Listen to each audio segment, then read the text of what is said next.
मुंबई के जुहू चौपाटी तो आप लोग गए ही होंगे, लेकिन क्या आप लोग ने कभी वहाँ पर गौर किया है कि कभी कभी आपको वहाँ पर नारियल, कोई मिट्टी का घड़ा, कोई चूड़िया, कोई चुनरी या कोई फूलों की चादर ये आपको नज़र आती होगी। अब बहुत सारे लोग को ऐसा लगता होगा कि हो सकता है वो कोई मंदिर का चढ़ावा हो या दरगाह का चढ़ावा हो, लेकिन ऐसा ज़रूरी नहीं है कि जो आप लोग सोच रहे हो वही हमेशा सच हो। क्योंकि कभी कभी कुछ ऐसी चीज़ें होती है जिसके बारे में हमको पता नहीं, या हो सकता है कि हमको पता है लेकिन हम लोग उसे इग्नोर कर रहे हैं। लेकिन आज मैं आपको जो कहानी सुनाने वाला हूँ वो आपको इतना ज़्यादा डराएगी, हो सकता है कि अगली बार आप लोग जुहू चौपाटी जाओ तो आप लोग मेरी इस बात का याद ज़रूर रखो, क्योंकि वहाँ पर कोई होता है जो आपका, आपके बच्चों का, आपके घर वालों का इंतज़ार करता है, और ना चाहते हुए भी आप लोग उन लोगों को इनविटेशन दे देते हो, और फिर उसके बाद आपकी ज़िंदगी कैसी होती है वो आपको इस कहानी में पता चलेगा। तो ये कहानी है रिया और पूर्वी की। रिया की एज कुछ 8 साल की थी और पूर्वी की कुछ करीब 10 साल की थी। अब ये लोग जुहू चौपाटी के करीब में एक स्लम में रहते थे। अब रिया और पूर्वी के अलावा इनकी 2 बड़ी बहनें भी थी और इनके मम्मी पापा थे। जुहू चौपाटी करीब होने की वजह से अक्सर ये फैमिली सैटरडे या संडे को मोस्टली रात का खाना खा के जुहू चौपाटी पर आकर बैठते थे और 2-3 घंटा वहीं पर एंजॉय कर वापस अपने घर पर चले जाते थे। अब ये कोई शनिवार का दिन था जब इन लोगों ने घर पे खाना खाया और हमेशा की तरह तकरीबन 9, साढ़े 9 बजे ये लोग अपने घर से निकले, जुहू चौपाटी गए। अब जुहू चौपाटी जाने के बाद रिया और पूर्वी की जो 2 बड़ी बहनें थी वो अपना साइड में बैठ के वो लोग मोबाइल में बिजी हो गए, और रिया के मम्मी पापा साइड में बैठकर आपस में बात करने लगे, और हमेशा की तरह रिया और पूर्वी बीच पर खेलने लगे। अब सडनली खेलते खेलते रिया और पूर्वी थोड़ा साइड में चले गए। उनके मम्मी पापा और उनकी जो बड़ी बहनें थी वो एक तरफ बैठे थे और ये लोग खेलते खेलते दूसरी तरफ चले गए। हालांकि ये उनके लिए कोई नई बात नहीं थी, ये लोग हमेशा इसी तरह से खेलते थे और ये समझ लो उनके लिए एक प्लेग्राउंड जैसा था। खेलते खेलते रिया क्या देखती कि एक मिट्टी का घड़ा जो कि एकदम साफ सुथरा, हालांकि इससे पहले लोग ने कई बार इस तरीके की चीज़ें देखे जुहू बीच पे जो कि आम बात है, लेकिन आज कुछ अलग था। वो घड़ा एकदम मानो नया और चमचमाटा दिख रहा था। पूर्वी भी देखी तो पूर्वी को लगा कि हो सकता है इसके अंदर कुछ हो। बच्चे लोग बहुत ज़्यादा क्यूरियस होते, तो रिया ने उस घड़े को खोला। अब उस मिट्टी के घड़े में वो लोग क्या देखते कि उसके अंदर चूड़ियाँ थी, एक मर्दाना कड़ा था जो आदमी लोग हाथ में पहनते, प्लस उसके अंदर एक नारियल था, एक टी शर्ट था और एक चुनरी थी, और सब कुछ बहुत ही साफ सुथरा था। ये लोग देख के हैरान हो गए, बच्चे थे, ये लोग ने फौरन उन सारी चीज़ों को निकालने लगे। रिया तो इतनी ज़्यादा चंचल थी कि उसने उस चूड़ियों को लेकर हाथ में पहनना भी स्टार्ट कर दिया, और पूर्वी ने उसमें से एक कड़ा निकाल के अपने हाथ में पहन लिया। अब दोनों बच्चे खेलने लगे। अब खेलते खेलते इनको समय का पता नहीं चला। अब पीछे से इनको आवाज़ आती है, रिया, पूर्वी, तो ये लोग भागते भागते अपने मम्मी पापा के पास चले गए। तो उनके मम्मी पापा क्या देखते हैं कि ये लोगों ने हाथ में चूड़ियाँ पहनी है, एक बेटी ने हाथ में कड़ा पहने, तो उनके फादर बोले कि ये सब क्या है, कहाँ से मिला तुम लोग को? तो रिया और पूर्वी ने कहा कि पापा हम लोग वहाँ खेल रहे थे तो हमको एक घड़ा मिला, उसमें ये सारी चीज़ें थी। तो उनके पापा बहुत डांटे और उनको बोले ये सब अभी के अभी उतारो, तुमको मैंने मना किया था ना, कैसी कोई भी चीज़ मिलेगी तो उसको उठाना नहीं है, बहुत बदतमीजी होती है बेटा ये सब। तो फौरन उनसे ये सारी चीज़ें निकाल के वो लोग ने वहीं पर फेंके और ये लोग अपने घर पे चले गए। अब घर पे जाने के बाद अचानक से रिया और पूर्वी दोनों को वॉमिटिंग स्टार्ट हो गई। अब इनके घर में हमेशा से मेडिसिन रखी हुई होती है, जैसे कि हम सभी के घर में होती है। उनके मम्मी पापा ने इन दोनों बेटियों को दवा पिला दिया और ये लोग सब सो गए। अब रात को अचानक रिया की बड़ी बहन क्या नोटिस करती है कि घर के बाहर कोई कुत्ता रो रहा है। बहुत ही अजीब तरह से रो रहा था, मतलब भौंकना और रोने में बहुत फर्क होता है, लेकिन ये कुछ अलग ही था। आज से पहले लोग ने ये फील नहीं किया था, और मानो वो आवाज़ एग्जैक्ट उनके घर के दरवाजे के पास ही आ रही है। और जब ये लोग दरवाज़ा खोल के देख रहे, सोचे कुत्ते को भगा देंगे, तो बाहर कोई कुत्ता नहीं है। फिर लोग दरवाज़ा बंद करे, फिर बाहर किसी कुत्ते की रोने की आवाज़ आ रही, और ये आवाज़ बहुत अजीब थी, मतलब बहुत अजीब थी यार। खैर वो रात इनकी किसी तरह से बीत गई। अब सुबह उठ के पूर्वी की मम्मा क्या देखती है कि पूर्वी और रिया दोनों ही बच्चे सो रहे, लेकिन उनकी तकिया के पास बहुत सारे बाल थे, बिखरे हुए बाल। और वो बाल किसी और के नहीं थे बल्कि ये दोनों बच्चियों के थे जो कि झड़ चुके थे। कैसे झड़े पता नहीं, लेकिन बहुत सारे बाल गिरे हुए थे। अब रिया की मम्मा ने फौरन अपने हस्बैंड को बुला के, देखिए इधर आइए, ये क्या दोनों बच्चों के बाल अचानक कैसे झड़ गए इतना। तो घर वाले देखे, हाँ ये तो बहुत अजीब बात है, कल रात को इनको वॉमिट हो रही थी और अभी सडनली इनके बाल इतने से कैसे झड़ गए। तो इनको ऐसा लगा हो सकता है कि वहाँ पर ये लोग पानी में भीगे थे, तो शायद कुछ केमिकल रिएक्शन हो गया या कुछ ऐसी वजह हो गई। तो ये लोग फ़ौरन पैनिक हो गए और अपने बच्चों को लेकर दवाखाने चले गए।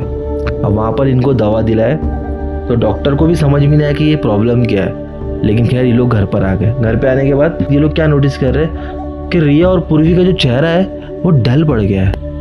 मतलब मानो कि उनके जिस्म से किसी ने खून निकाल लिया, बिल्कुल बस वैसा ही हो गया था। और दोनों बच्चे एकदम गुमसुम हो गए। अब एज ए पेरेंट कोई भी अगर अपने बच्चों को ऐसा देखेगा तो हैरान हो जाएगा, परेशान हो जाएगा। ये लोग भी वैसे ही परेशान हो गए। और इनकी 2 बड़ी बहनें थी, वो लोग भी सोच में पड़ गए कि यार हमारे दोनों बहनों को ये क्या हो गया, और सडनली ये सारी चीज़ें हुई। जबकि ये दोनों बहनें तो घर की रौनक थी, लेकिन आज इनको देखकर तरस भी आ रहा और ऐसा लग रहा है कि क्या कर दे कि ये लोग फिर से वैसे हो जाए। अब घर वाले ऐसी कश्मकश में लगे और होते होते ये पूरा दिन निकल गया। अभी लोग खाना खा के वापस सो गए, तब अचानक मेंढक की आवाज़ आ रही है। अब सबकी आँख खुल गई, रिया की बड़ी बहनों की भी आंखें खुल गई, उसके मम्मी पापा की आंखें खुल गई। तो लोग क्या देख रहे हैं कि रिया और पूर्वी दोनों ही दरवाजे के पास बैठे हुए हैं और रिया मेंढक की आवाज़ निकाल रही है। घर वाले उनको देख कर शॉक्ड हो गए। अब अचानक पूर्वी कौवे की आवाज़ निकाल रही है। ये सब देख के घर वाले एकदम हैरान हो गए। अब वो लोग उनके पास भागे, लेकिन सडनली ये दोनों उल्लू की तरह आवाज़ निकालने लगे। और फिर बाहर वही कुत्तों की एकदम बहुत ही भयंकर रोने की आवाज़। उसको रोने की आवाज़ भी नहीं कह सकते, मतलब वो आवाज़ ऐसी है जो शायद आप लोग कभी सुने नहीं होगे, और मैं चाहता भी नहीं कि वो आप लोग सुने, क्योंकि जिस तरीके से वो लोग मुझे बता रहे थे मैं खुद हैरान हो गया। मेरे पास तो वर्ड्स नहीं है आपको बताने के लिए कि वो कुत्ते किस तरह से रो रहे थे या किस आवाज़ में रो रहे थे।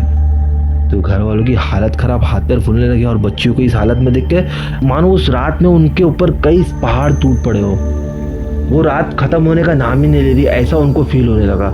वो बार बार उन बच्चियों को देख रहे, बार बार घड़ी को देख रहे, बार बार बच्चियों को देख रहे, बार बार घड़ी को देख रहे, क्योंकि अब वो लोग समझ चुके थे कि ये कुछ और ही चीज़ है, ये दवाइयों से ठीक नहीं होने वाला। क्योंकि कौन सा बच्चा जानवर की आवाज़ निकालता है। तो वो लोग अब सुबह का इंतज़ार करने लगे। तो फ़ौरन जैसी सुबह हुई, अपने दोनों बेटियों को लेकर वो लोग पास के एक मंदिर में गए जहाँ पर एक बाबा थे। और वो बाबा को जैसे उन बच्चियों के बारे में बताया तो उनके बाबा ने कहा कि हो सकता है कि आपकी बेटी के ऊपर कोई बुरा साया या कुछ तो ऐसी चीज़ है जो हमें पता लगानी पड़ेगी। सबसे पहले बताइए कि आप लोगों ने क्या क्या किया था, आप लोग कहाँ गए थे, क्या क्या हुआ था आपके साथ, या आपने कुछ खाया था या कोई रिश्तेदार आपके घर पर आए थे। 2 दिन पहले जू चौपाटी गए थे और वहाँ पर एक ऐसा घड़ा मिला, तो घड़े में कुछ चीज़ें थी और ये लोग दोनों बच्चियाँ पहन कर, तो मैं इनको डांटा था। उसके बाद घर पे आने के बाद उनके साथ ये सारी चीज़ें होने लगी। तो उस बाबा ने कहा कि ये जो नारियल होता है, ये जो इस तरीके की मिट्टी के घड़े होते हैं, उनके अंदर आत्मा होती है। जो आत्माओं को मोक्ष नहीं मिलता ना, तो उनको इस तरह से मोक्ष दिलाने की कोशिश करते हैं उनके घर वाले। और ये जो विधि होती है बहुत ही खतरनाक होती है और ये उन तांत्रिकों से करवाया जाता है जो बहुत ही सिद्ध हासिल किए हो। और आपके दोनों बच्चों ने वो सारी चीज़ों को छेड़छाड़ कर दी, इस वजह से वो लोग आपके बच्चों के पीछे आ गए। अब ऐसे में उनको वापस भेजना बहुत ज़्यादा मुश्किल है। तो उनके घर वाले सोचे कि कुछ तो ऐसी चीज़ होगी बाबा जिससे हमारी बच्चियों की जान बच सके। हम लोग पूरी ज़िंदगी तो उनको ऐसी हालत में देख नहीं सकते। देखो एक रास्ता है, आपको जहाँ पर ये सारी चीज़ें हुई थी वहाँ पर जाना पड़ेगा, लेकिन इस बार आपको एक मिट्टी का घड़ा लेना पड़ेगा। उस मिट्टी घड़ी में आपको चूड़ी डालनी पड़ेगी, एक कड़ा डालना पड़ेगा, प्लस आपकी बच्चियों को जो पसंद है खाने में उनका वही पसंदीदा चीज़ आपको घर में पका के उनको आधा खिलाना पड़ेगा और आधा इस घड़े में डालना पड़ेगा। और ये बच्चियों के कपड़े जो उस रात को लोग ने वहाँ पर पहने थे, वो कपड़े भी आपको उस घड़े में डालने पड़ेंगे। और जब आप लोग रात को ये घड़ा लेकर वहाँ पर जाओगे समुद्र किनारे, तो ये दोनों बच्चे आपके साथ होने चाहिए, क्योंकि उन आत्मा को ये भ्रम होना चाहिए कि हम लोग इन बच्चियों को तुम्हें देने के लिए लेकर आ रहे हैं, तभी वो लोग जाएंगे। क्योंकि वो लोग अब आ गए तो वो लोग किसी ना किसी को तो लेकर ही जाएंगे। उसके अलावा ध्यान रखना, जब आप लोग ये सारी चीज़ें करोगे वहाँ पर, तो आपको पलट के पीछे नहीं देखना है। अगर आप लोग पलट के पीछे देखोगे तो ये शक्तियाँ और भी ज़्यादा पावरफुल हो जाती है। तो उसके मम्मी पापा ने बोला कि ठीक है हम लोग करेंगे। अब ये लोग रात को वो सारी चीज़ें करके एक घड़े में भर के लेकर चले गए। अब जब उन्होंने अपने बच्चों बड़ी बेटियों को पूछा कि तुम लोग चलोगे, तो उन्होंने कहा कि नहीं पापा, हम लोग नहीं चलेंगे, हम लोग घर में बैठे, आप लोग ही जाके आओ। अब रिया, पूर्वी, उसके मम्मी पापा गए रात को जू चौपाटी पे, करीबन 2 से 3 के बीच में। अब बाबा ने उनको कहा था कि उस घड़े को आपको बीच पे दफनाना है, कहीं पे छोड़ना नहीं है, दफनाना है, क्योंकि अगर छोड़ोगे तो ये वापस आ जाएंगे, दफनाना है, लेकिन पीछे पलट के देखना नहीं। तो ये लोग गए और इन्होंने बच्चों को कहा कि पीछे पलट के देखना है, चाहे कुछ भी हो। अब ये लोग गए वहाँ पर जहाँ से ये लोग के साथ ये सारी चीज़ें शुरू हुई थी, वहाँ पर ये लोग गए, उस रेत को खोदा, उसमें सारी चीज़ डाली, उसको दफनाए और ये लोग पीछे पलट के चलने लगे। तब अचानक से पीछे से रिया की बड़ी बहन जो घर पे थी उसकी आवाज आने लगी। तो रिया की मम्मी पीछे पलटने वाली थी, तभी उसके पापा ने उसके हाथ पकड़ लिए, बोले पीछे नहीं पलटना, बाबा ने कहा है पीछे नहीं पलटना। तब थोड़ा लोग 2 कदम आगे चले, तब पीछे से रिया की बड़ी बहन की रोने की आवाज आने लगी। तब एक माँ है, माँ से रहा नहीं गया, माँ को लगा हो सकता है कि शायद इनकी बड़ी बेटी वहां पर आ गई हो, तो वो पीछे पलट गई। जैसे वो पीछे पलटी, एक हवा का झोंका आया और रिया की माँ नीचे बेहोश हो गई। अब किस तरह से वो लोग ने उठा के घर तक लेके गए। घर पर लेके आने के बाद उनको होश आया तो उन्होंने क्या किया पता है, वो उठे, अपने दोनों बेटियों को देखे, अपने बड़ी बेटियों को देखे, अपने हस्बैंड को देखे, और अचानक उनको वॉमिट हुई। वॉमिट होने के बाद उनकी डेथ हो गई। मतलब इतना तुरंत ये सारी चीज़ें हुई है कि उनके घर वालों को सोचने तक का मौका नहीं मिला। और जब बाद में अंतिम संस्कार के बाद जब पंडित जी उनके घर पे आए तो उन्होंने कहा कि मैंने मना किया था पीछे देखने से। ये जो आत्माएं थी ये इतनी ज़्यादा बुरी थी कि उनको किसी को लेके जाना था। वो आपकी दोनों बच्चियों को तो नहीं लेके गए, लेकिन उनकी माँ को लेके चले गए। ये सुनते ही घर वाले बहुत ही बिलक बिलक के रोने लगे।